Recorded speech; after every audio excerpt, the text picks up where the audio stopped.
Marine Le Pen, donc à Hénin-Beaumont. On va Merci mes chers amis. Cher Steve, cher Bruno, chers élus, mes chers compatriotes. Vous savez combien je tiens à prendre la parole devant vous, ici, à Hénin-Beaumont, à chaque rentrée. Il y a des rendez-vous qui ne se manquent sous aucun prétexte et indéniablement, je renoncerai à celui-ci pour rien au monde.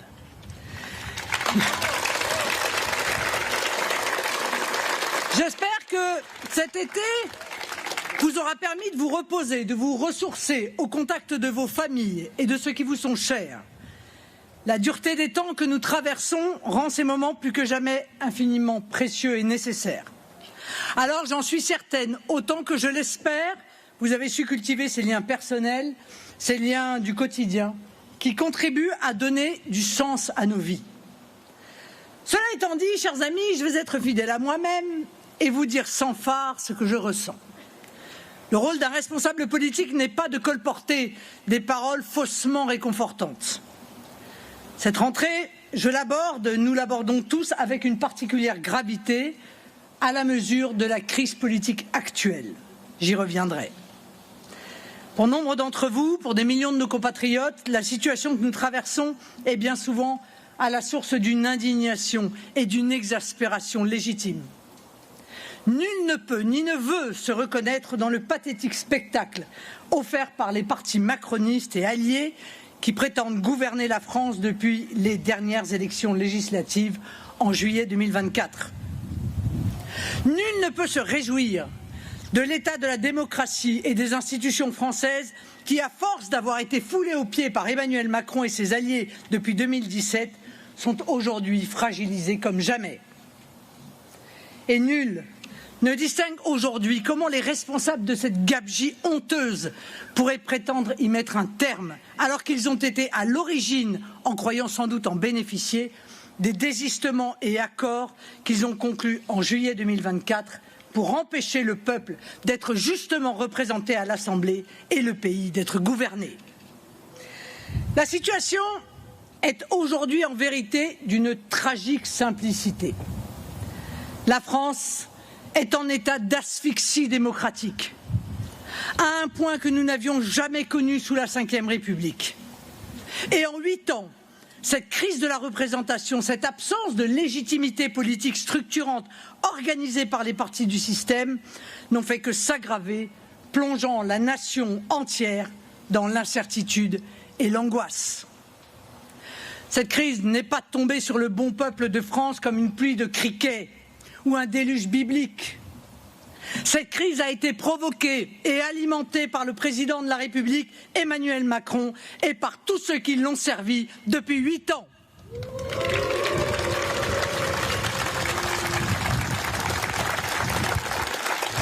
Ils en ont été les concepteurs, ils en ont été les architectes, et aujourd'hui, ils en sont les pathétiques acteurs.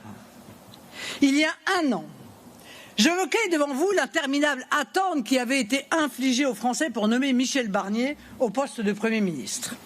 2 mois de pseudo-suspense honteux imposés aux citoyens comme une bravade supplémentaire, comme pour leur signifier qu'ils n'avaient d'autre choix que de se soumettre aux caprices d'un président infantile en mal d'attention et de reconnaissance. 2 mois d'attente pour 3 petits mois de mandat, marqué une fois de plus par la négation des oppositions, la volonté de matraquer fiscalement les Français, le refus du compromis, la brutalisation du Parlement. Il y a 1 an déjà, cette façon de se jouer des électeurs au mépris de l'attente d'un cap, d'une direction donnée au pays et à ses acteurs économiques, avait été perçue à juste raison comme un piétinement de l'esprit de responsabilité et de civisme qui, en tout cas, je le crois, est supposé guider les décideurs politiques dignes de ce nom. Il y a 1 an, déjà, l'aspect soi-disant ingouvernable de la France et de cette Assemblée avait été mis par l'exécutif sur le compte de la versatilité et de l'inconséquence des électeurs. Alors que ce n'était que le résultat de petits arrangements politiques mitonnés par tous les partis du système, coalisés pour faire barrage à l'expression démocratique du peuple souverain. Ils ont communié dans la volonté de sacrifier la démocratie au profit de leurs intérêts. Des représentants de la droite, comme M. Wauquiez, se sont fait élire grâce au désistement de l'extrême gauche. Des représentants du parti présidentiel, comme messieurs Philippe et Attal, ont appelé à voter pour le Parti communiste et la France insoumise. Des représentants du défunt Nouveau Front populaire ont fait voter pour des macronistes, comme Madame Borne, pourtant promoteur de la réforme des retraites. C'était il y a un an. C'était hier. Et depuis un an, tous ces mêmes partis se sont succédés à l'Élysée pour quémander qui Matignon, qui un ministère, qui un secrétariat d'État, pour négocier des pactes de non-censure fondés sur de petites ententes de circonstances qui nous ont rappelé les pires heures de la 4e République. Emmanuel Macron incarnait depuis 2017 le pire des propositions de la gauche et de celles de la droite. Depuis 2024, il s'est entouré au sein même de son gouvernement de ses pires représentants, ceux-là même que le général de Gaulle surnommait en son temps les trotte-menus de la décadence, insoucieux de toute autre chose que de leur carrière personnelle. Nous avons vu au cours de l'année écoulée le résultat de cette politique du pire. Une action publique qui, vidée du principe même de légitimité démocratique, se trouve réduite à une pantomime, où les éléments de langage le disputent aux coups de communication et aux annonces vides de sens. Des opérations place nette, où l'on disperse les narcotrafiquants pendant 48 heures pour feindre d'avoir rétabli l'ordre. Au projet d'introduire l'écriture inclusive sur le fronton du Panthéon, rien ne nous aura été épargné. C'est un piteux spectacle. Le résultat, c'est un pays à l'arrêt, c'est-à-dire en déclin, par rapport à tous ses voisins et partenaires qui, en Europe et dans le monde, bâtissent et investissent pour leur avenir. Le résultat, c'est un effondrement accéléré de nos finances publiques, avec une dette quasi hors de contrôle et des taux d'intérêt qui sont désormais comparables, quand ils ne sont pas supérieurs, à ceux de l'Italie et de la Grèce, hier présentés comme les hommes malades de l'Europe. Aujourd'hui, l'homme malade de l'Europe, par leur faute, c'est la France. Le résultat, c'est un bourbier économique qui dissuade les entreprises d'investir et les empêche de réussir, comme nous le montrent chaque semaine les fermetures d'usines et les chiffres records des faillites, et qui par là même prive les salariés de toute perspective d'ascension sociale par le travail. Une société d'hyper-précarité, où se multiplient les renoncements aux soins médicaux, aux repas, au chauffage, sans même parler des vacances, bien souvent ramenées au rang de luxe. Le résultat, c'est une situation sécuritaire et migratoire qui échappe plus que jamais au contrôle du gouvernement. Tous les records en la matière ayant été battus chaque année depuis 2017. Les banlieues sont désormais de plus en plus de villes moyennes, comme désormais de plus en plus de villes moyennes qui étaient hier encore épargnées, comme nos frontières. Elles sont devenues dans le même temps des zones de non-souveraineté et des zones de non-France. L'information, d'ailleurs, n'est pas encore parvenue aux oreilles de M. Dupond-Moretti, manifestement trop occupé par les représentations de son spectacle autobiographique. Il serait bon, je crois, de lui faire parvenir cette information pour lui éviter de se ridiculiser par ses déclarations sur le sentiment d'insécurité. Le résultat, c'est une France déconsidérée sur la scène internationale, observée avec stupeur ou mépris, c'est selon, par nos partenaires européens, les États-Unis et bien sûr par les marchés financiers censés financer à crédit cette interminable kermesse. Le résultat, enfin, c'est un dégoût et une colère populaire qui ne mine pas seulement nos institutions, mais notre vie démocratique elle-même. Car c'est dans l'action commune, dans la participation active des citoyens aux affaires publiques que se fonde la démocratie, comme le disait Hannah Arendt en 1958. Or, c'est précisément l'inverse qui se produit aujourd'hui. La voix populaire est bafouée chaque jour. Et la Macronie est bafouée, la Macronie et ses alliés ne fonctionnent que pour et par eux-mêmes. Dans la préservation, vous l'avez bien vu, égoïste et puérile, de leurs petits équilibres et de leurs petits avantages, ou de leurs grands avantages d'ailleurs. Les Français ont été réduits au rang de spectateurs impuissants de ce théâtre d'ombre, ils en souffrent. Et nous, dirigeants patriotes et gardiens de la souveraineté populaire, nous en souffrons avec eux. Voilà le bilan de l'année écoulée. Un effondrement démocratique, économique, budgétaire et sécuritaire. Cet effondrement ne relève pas d'une appréciation subjective du réel. Il est documenté chaque jour dans toutes les statistiques publiques. Et c'est de cela que messieurs Macron, Bayrou ou Retailleau nous parlent comme d'un trésor qu'il nous faudrait impérieusement préserver en votant pour leur maintien au pouvoir. C'est cet effondrement économique et social qu'ils nous demandent, qu'ils demandent au peuple français de considérer comme de la stabilité.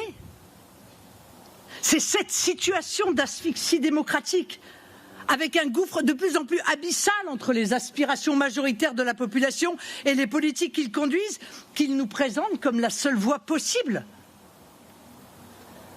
Vous savez, ces politiques qu'ils prétendent mener lorsqu'ils n'ont que ce mot à la bouche, en responsabilité, je crois pour ma part que la seule chose dont ils soient responsables, c'est cette course à l'abîme qui est en train de conduire notre pays au déclassement et à l'effacement. Je fais la promesse que jamais nous ne nous soumettrons à un chantage, à la compétence et à la responsabilité opérés par des incompétents et des irresponsables.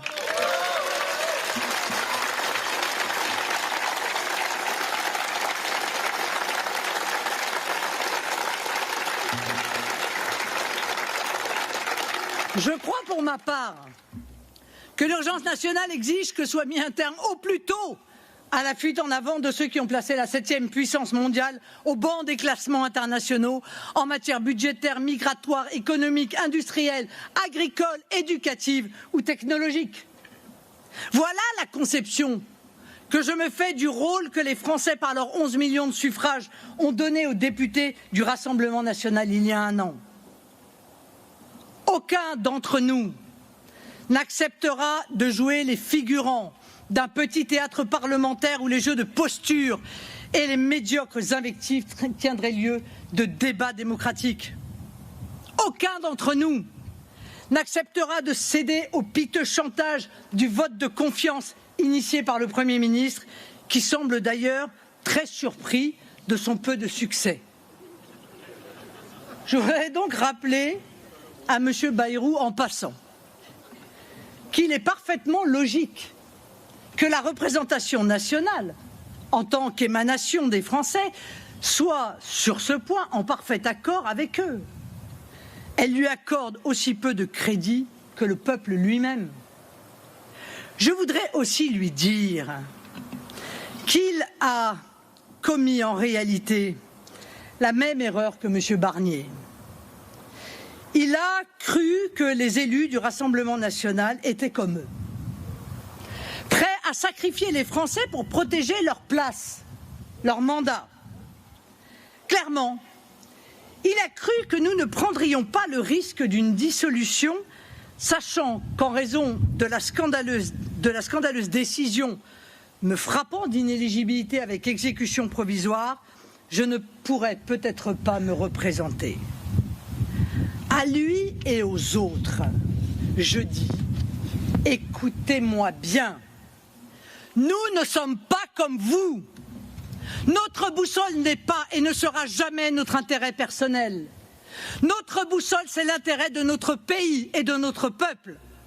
Et nous ne les sacrifierons jamais à notre confort personnel ou à notre carrière.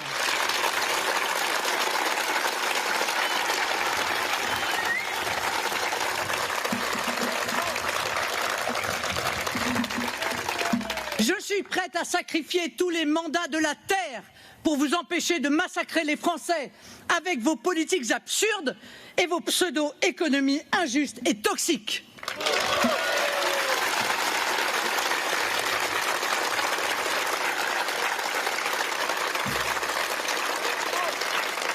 Je vous le redis de la manière la plus claire qui soit. Aucun d'entre nous n'acceptera de prolonger la course folle dans laquelle le Premier ministre a engagé le pays. Aucun d'entre nous, enfin, n'acceptera de placer au-dessus de l'intérêt supérieur de la nation la préservation de son intérêt. Notre devoir aujourd'hui est de réconcilier les aspirations du peuple et les politiques conduites par le gouvernement de la France pour qu'enfin revivent les principes de souveraineté populaire et de légitimité démocratique. Notre devoir est aujourd'hui de réclamer avec force une alternance aussi rapide que possible, parce qu'il y a urgence. Notre devoir est enfin de proposer un chemin de redressement aux millions de Français qui observent avec colère et parfois désespoir leur pays.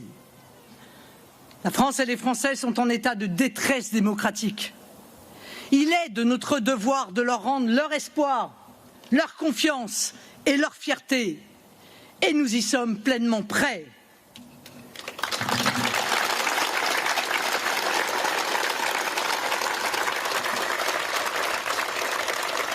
Naturellement, j'aurais préféré ne pas avoir à rappeler aujourd'hui de telles évidences, mais force est de constater que notre conception de la responsabilité politique et de la légitimité démocratique, qui me paraît pourtant relever du plus élémentaire bon sens, doit sonner comme une doctrine, exotique, voire subversive aux oreilles de tous les partis du système en place. Je n'oppose pas la crise démocratique que je viens d'évoquer à la crise budgétaire qui occupe légitimement le débat public depuis plusieurs mois. C'est même tout l'inverse. La première est la source de la seconde. Ces deux crises sont des sœurs jumelles. C'est parce que les aspirations majoritaires de la population en matière d'immigration, d'insécurité, de dépenses publiques et de souveraineté ont été bafouées depuis des décennies que nous sommes aujourd'hui dans l'impasse budgétaire. Avant toute chose, je voudrais commencer par clarifier une fois de plus un point essentiel. Contrairement à ce qu'affirment les représentants de l'exécutif, M. Macron, Bayrou ou Retailleau, toujours les mêmes, personne au Rassemblement national ne conteste l'état dramatique de nos comptes publics. Personne au Rassemblement national n'entend mettre la poussière budgétaire sous le tapis d'une dette publique infinie, ni y répondre par le matraquage fiscal comme la gauche mélenchonisée.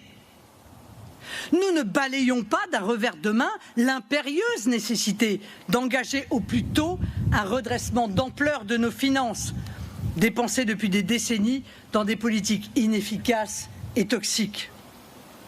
Et je ne laisserai personne répéter que nous faisons preuve sur ce sujet comme sur d'autres de désinvolture ou d'inconscience, alors que nous sommes le seul mouvement politique à avoir lancé l'alerte avec constance sur ce sujet et le seul à n'avoir aucune responsabilité dans ce désastre.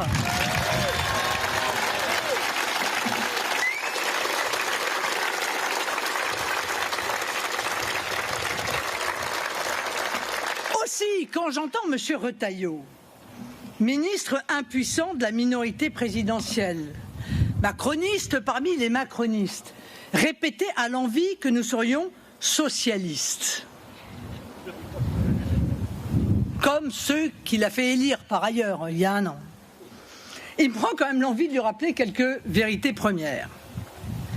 Ce n'est pas nous qui avons préféré gaspiller des dizaines de milliards d'euros en bouclier tarifaire sur l'énergie par pur dogmatisme, plutôt que de revenir sans dépenser un euro sur les stupides mécanismes de prix européens qui ont fait flamber les prix énergétiques. Ce n'est pas nous qui avons porté l'aide publique au développement versée par la France au plus haut historique de 15 milliards d'euros par an, pour le plus grand bonheur de la Chine, de l'Algérie ou des Comores, qui pour l'un nous concurrencent et pour les autres nous insultent copieusement. Ce n'est pas nous qui avons sacrifié notre industrie nucléaire décarbonée, peu chère, souveraine, en préférant verser des dizaines de milliards d'argent public aux industriels chinois et aux fonds anglo-saxons qui profitent du déploiement des énergies éoliennes et solaires sur notre sol. Un scandale d'État que le gouvernement de M. Bayrou voulait aggraver en programmant par décret 300 milliards de dépenses publiques pour ces énergies intermittentes et non souveraines, décret heureusement bloqué grâce à la mobilisation du Rassemblement national. Vous savez, cette politique...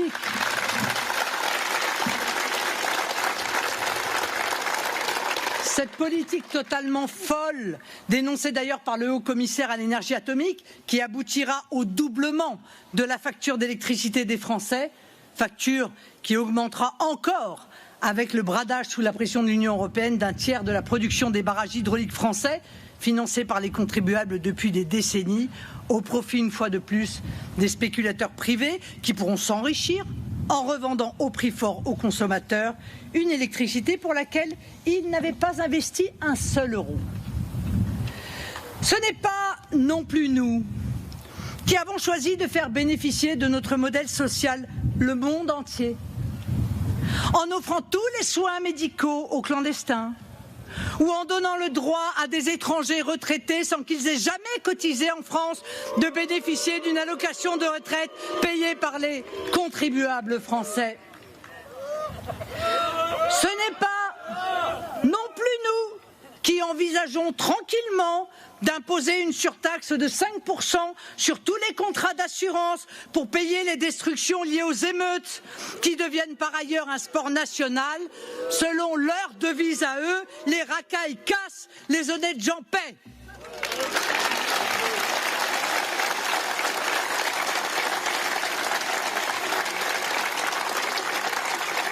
Ce n'est pas nous qui avons choisi de déverser chaque année des milliards d'euros dans des politiques de la ville qui consistent bien souvent à arroser avec les impôts de la France qui bosse le sable du narcotrafic, du communautarisme et du clientélisme. La liste des gabegies est infinie. Je pourrais la poursuivre pendant de longues minutes, voire de longues heures. Mais rassurez-vous, je vais vous épargner ce pensum. La vérité, c'est que notre mouvement politique joue depuis des années, concernant ces folles dépenses, le rôle de lanceur d'alerte. Pas M. Bayrou, qui, quant à lui, a voté et fait voter par les députés de son mouvement tous les budgets déficitaires des dernières années, après avoir fait élire, on ne l'oubliera pas, Emmanuel Macron.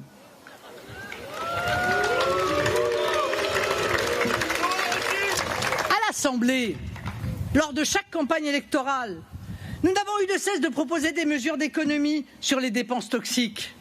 De budget en budget, nous avons répété qu'il était illusoire de prétendre résoudre l'équation budgétaire de notre pays sans s'attaquer aux 4 grands tabous que sont l'immigration, le train de vie de l'État, les fraudes de toute nature, sociales, fiscales, à l'importation, les ententes et j'en passe, et la contribution de la France à l'Union européenne. Si nous nous distinguons radicalement du consensus des partis du système, ce n'est pas quant à l'ampleur de l'effort à réaliser, c'est sur les moyens à mobiliser pour y parvenir. Et précisément, il y a dans les 4 tabous que je viens d'évoquer des dizaines de milliards d'économies annuelles et structurelles, c'est-à-dire pérennes, à réaliser sans spolier ni les entreprises, ni les salariés, ni les retraités.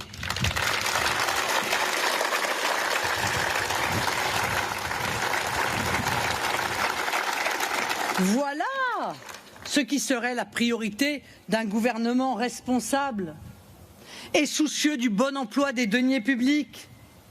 Un gouvernement qui, contrairement à nos dirigeants actuels, n'aurait pas créé en 8 ans autant de dettes publiques qu'au cours des 50 dernières années. Car le constat est sans appel. La France est déjà le pays le plus fiscalisé au monde, avec des prélèvements obligatoires qui avoisinent chaque année les 45% du PIB. Les salariés, les entreprises, les ménages sont aujourd'hui privés de l'oxygène qui leur permettrait, par l'investissement et par la consommation, de concourir à la croissance et à la prospérité nationale. Le poids des dépenses contraintes, logement, énergie, alimentation, santé, assurance, mutuelle a en outre explosé au cours des dernières décennies, avec une accélération spectaculaire depuis 2017. C'est pour cela qu'il est aussi impensable que moralement honteux d'envisager une nouvelle saignée fiscale et sociale. Et d'ailleurs, les dérapages budgétaires sans précédent des 3 dernières années, avec un écart tout de même de 50 milliards d'euros entre les prévisions de déficit de Bercy et le déficit effectif l'an dernier, ont démontré que le levier fiscal, à force d'avoir été actionné, ne fonctionnait tout simplement plus. Nous en sommes arrivés au point où toute hausse des taux d'imposition non seulement n'entraîne plus de hausse des rentrées budgétaires, mais détruit de l'activité économique. Ce n'est plus un levier fiscal, c'est un éteignoir. Alors que depuis 5 ans, l'inflation flambe, les salaires, eux, stagnent. Des millions de Français, je le répète, renoncent désormais qui à des soins médicaux, qui à des repas. Rares sont ceux qui sont épargnés aujourd'hui par la réalité et ne subissent pas l'angoisse de l'appauvrissement et du déclassement.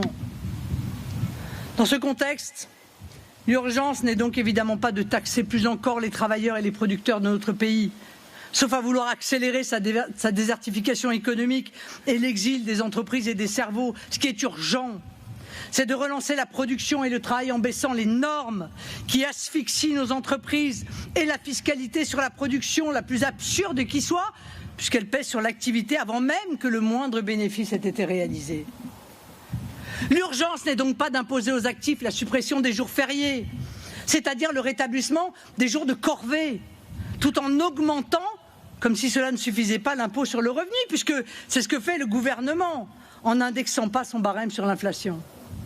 Ce qui est urgent, c'est de créer les conditions d'une hausse des salaires, notamment en mettant un terme au dumping salarial alimenté par l'immigration massive et incontrôlée. L'urgence n'est pas non plus de monter les générations les unes contre les autres, en faisant porter aux retraités, aux boomers, il paraît que c'est plus chic, la culpabilité de la dette publique passée. Ce qui est urgent, c'est de renouer avec des dirigeants politiques qui assument leurs erreurs et leurs responsabilités devant les Français et remettent en cause les dogmes et les errements qui nous ont conduits dans cette situation.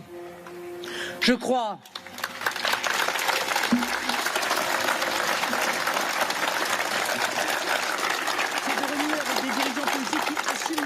qu'ils sont incapables d'opérer ce changement de logiciel. J'en veux pour preuve les propos de M. Bayrou lui-même, quand il affirme doctement, après 50 ans de carrière politique, où il aura cautionné toutes les erreurs des gouvernements successifs, que notre dette aurait été consommée par les Français, présentée comme une masse de jouisseurs impécunieux. Mais dire cela, ce n'est pas seulement commettre un abus de langage, c'est faire un véritable affront au peuple tout entier, auquel M. Bayrou s'apprêtait à infliger avec le budget présenté cet été, je le rappelle, 20 milliards d'impôts supplémentaires. Nous l'avons dit dès 2017, l'arrivée au pouvoir d'Emmanuel Macron n'a en rien constitué le début d'un soi-disant nouveau monde, mais bel et bien le début de la fin du monde ancien. La crise budgétaire structurelle que nous traversons est la conséquence de la poursuite et même de l'accélération par Emmanuel Macron de toutes les erreurs économiques et politiques des 40 dernières années, plus que jamais rejetées par la majorité des Français. Ce sont ces 4 tabous qu'il faut faire tomber pour que la France se relève. L'immigration d'abord. Depuis des années, les rapports publics et privés s'accumulent, évaluant les dépenses liées à notre politique migratoire à plusieurs dizaines de milliards d'euros. En 2022, nous avions précisément chiffré l'impact de nos choix politiques. Par exemple, le choix de mettre des conditions de durée de travail avant de bénéficier de certaines prestations. Eh bien, déjà à l'époque, c'était 20 milliards d'économies par an. Et je ne parle même pas des pertes de PIB liées à l'arrivée sur notre sol chaque année de 500 000 étrangers légaux, peu ou pas qualifiés, dont seulement 10% travaillent, mais qu'il faut loger, instruire, former, soigner et pour beaucoup soutenir financièrement. C'est cet argent qu'il faut aller chercher, pas celui des Français.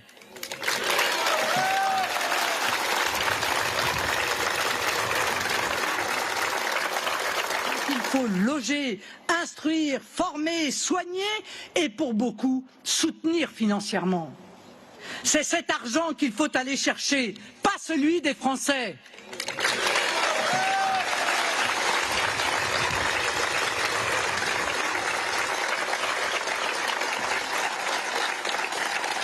Deuxième tabou, les dépenses publiques toxiques. Mais nous avons là aussi présenté un contre-budget précis et chiffré, identifiant 4 milliards d'économies à réaliser rapidement sur les innombrables agences et opérateurs de l'État. Nous avons aussi demandé que soit mis un terme au déversement d'argent public sur les énergies intermittentes solaires et éoliennes, avec 6 milliards versés cette année et 8 milliards de prévus l'an prochain. C'est cet argent qu'il faut aller chercher, pas celui des Français.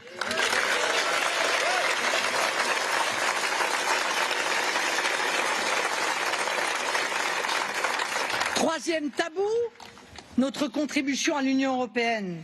En 8 ans, la contribution nette de la France a été multipliée par plus de 3, dépassant les 10 milliards d'euros. Et ils veulent encore augmenter notre versement à Bruxelles de 6 milliards en 2026 et encore de 3 de plus en 2027.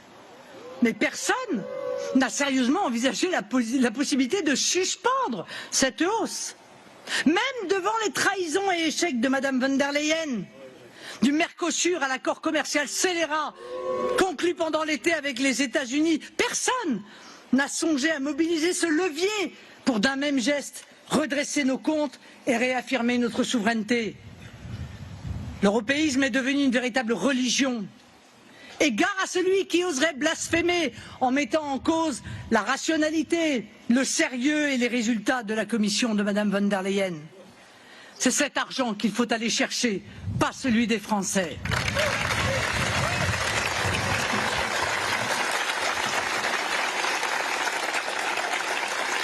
Quatrième et dernier tabou, la lutte contre les fraudes.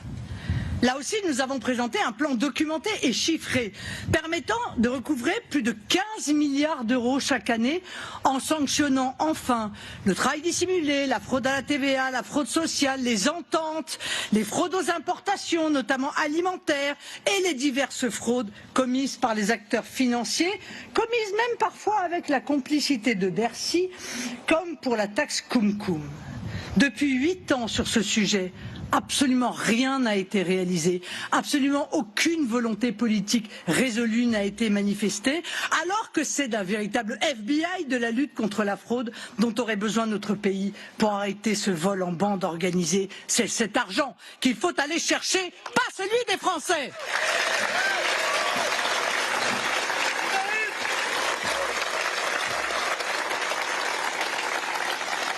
Les postes d'économie que je viens d'évoquer représentent plusieurs dizaines de milliards d'euros d'économies chaque année sans avoir pris 1 euro d'impôt supplémentaire aux Français. Comment ose-t-il encore dire au peuple dans ce contexte que la seule solution face à toutes ces gabegies, à toutes ces absurdités économiques serait de les faire payer, encore payer, toujours payer?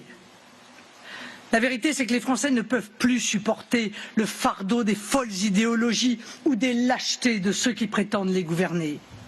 Car notre déficit et notre dette aujourd'hui, 3 400 milliards d'euros, ne sont rien d'autre que la somme de toutes les lâchetés et de tous les renoncements de leurs dirigeants des 4 dernières décennies.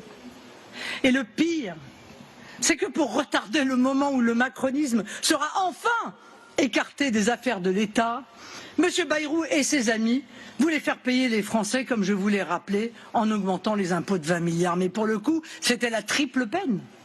Plus d'impôts, encore Bayrou et toujours Macron. Ce prix,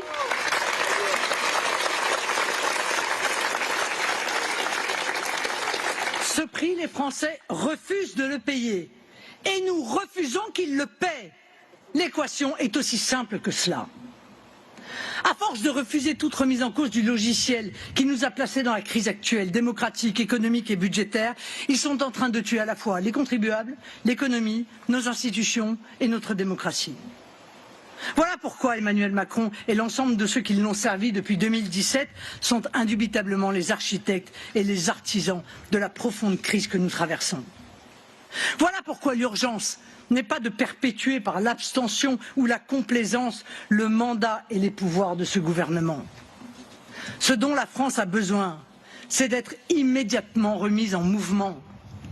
Si les 18 mois qui nous séparent de la prochaine élection présidentielle devaient être consacrés à la poursuite de ces jeux de posture politicienne et à la procrastination, ce serait à la fois une folie et un déshonneur, sans parler des risques sur la capacité de notre pays à financer ses besoins d'emprunt. Ce dont notre pays a besoin, c'est d'une alternance pragmatique et déterminée maintenant. Le Rassemblement national, je le répète encore, est plus que jamais prêt à assumer cette immense et haute responsabilité. 1 an d'avance pour l'alternance, voilà une immense chance pour la France.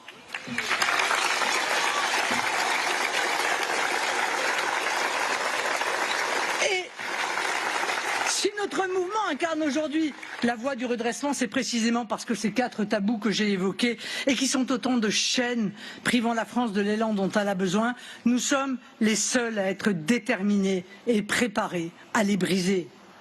Ce n'est qu'en les brisant que nous pourrons rétablir la paix fiscale, budgétaire et sociale. Sans cela, nous serons condamnés chaque année à supporter les coups de rabot iniques, au choix sur le remboursement des médicaments, l'assurance chômage ou la rémunération du travail. Car en l'état, le modèle économique et budgétaire de la nation n'est tout simplement plus soutenable. C'est à nous qu'il appartiendra de résoudre ce problème qui, à force d'avoir été nié depuis des décennies, est devenu existentiel pour notre pays.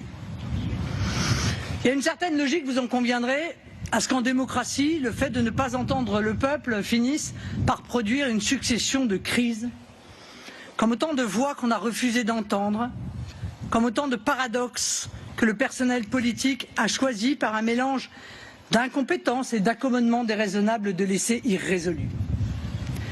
Emmanuel Macron a placé la France en situation d'asphyxie démocratique. Il a fait du berceau de la République une post-démocratie. Cette démocratie, ce gouvernement, du peuple, par le peuple, pour le peuple, comme le dit l'article 3, sans doute le plus beau de notre Constitution, nous avons le devoir de les restaurer. Nous sommes les seuls à pouvoir, je le crois, et même à désirer le faire. Je vois cette perspective comme un immense espoir pour la France et les Français. Car les maux de la France sont indéniablement graves, mais leurs remèdes sont parfaitement connus. En faisant de nous le premier groupe politique à l'Assemblée, mes chers compatriotes, vous nous avez fait un honneur. Vous nous avez aussi donné des devoirs. Je les mesure à chaque instant. Il y a 3 ans, nous étions 6 députés. Il y a 2 ans, 89. Aujourd'hui, avec notre allié Éric Ciotti, nous sommes 140.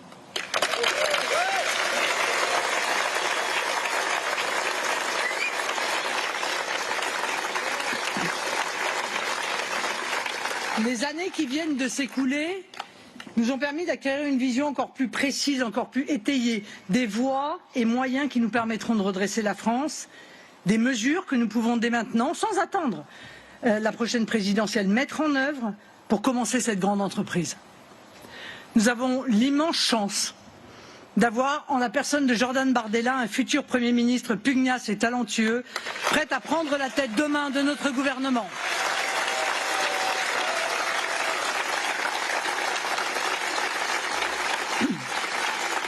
Nous avons l'immense chance de compter dans nos rangs des dizaines de députés capables, s'il le faut demain, d'appliquer en tant que ministres les textes qu'ils ont élaborés au Parlement.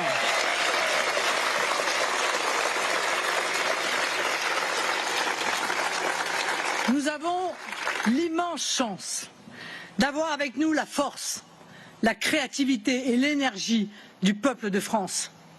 Vous êtes, mes chers compatriotes, nos millions d'espoirs. Et ces millions d'espoirs, nous continuerons à tout faire pour nous en montrer dignes. Le 8 septembre au soir, demain,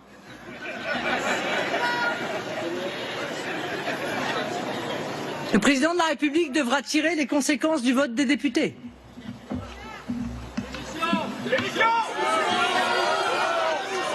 Il m'apparaît aujourd'hui inenvisageable qu'à tout le moins, il ne rappelle les Français aux urnes pour désigner une nouvelle Assemblée. La décision lui appartient. Mais si le président décide de gagner du temps et de nommer un nouveau Premier ministre, il faut que ce dernier ait bien conscience que nous resterons inlassablement les avocats des intérêts de la France et des Français. Sans prise en compte de ses aspirations, il sera lui aussi censuré.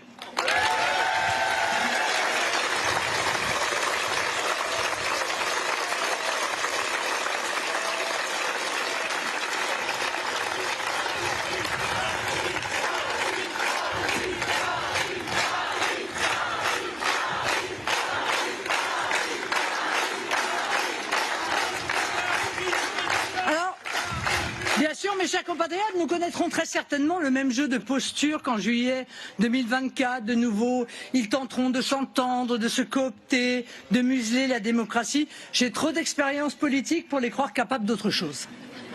Mais j'ai trop d'expérience politique et trop de foi dans le peuple de France pour penser que vous pourriez aujourd'hui ne pas surmonter les barrières qu'ils tenteront de mettre en travers du chemin de redressement que vous désirez pour notre pays.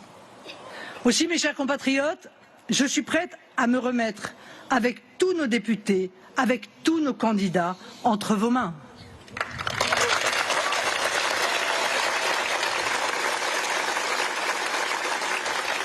Si le peuple est à nouveau appelé aux urnes, il sera l'arbitre et le juge de paix qui permettra à la nation de retrouver espoir et confiance. C'est à vous qu'il appartiendra de lancer l'alternance dont la France a besoin. C'est à vous qu'il appartiendra de donner à notre majorité, à notre pays, la majorité patriote qui l'attend depuis de si longues années.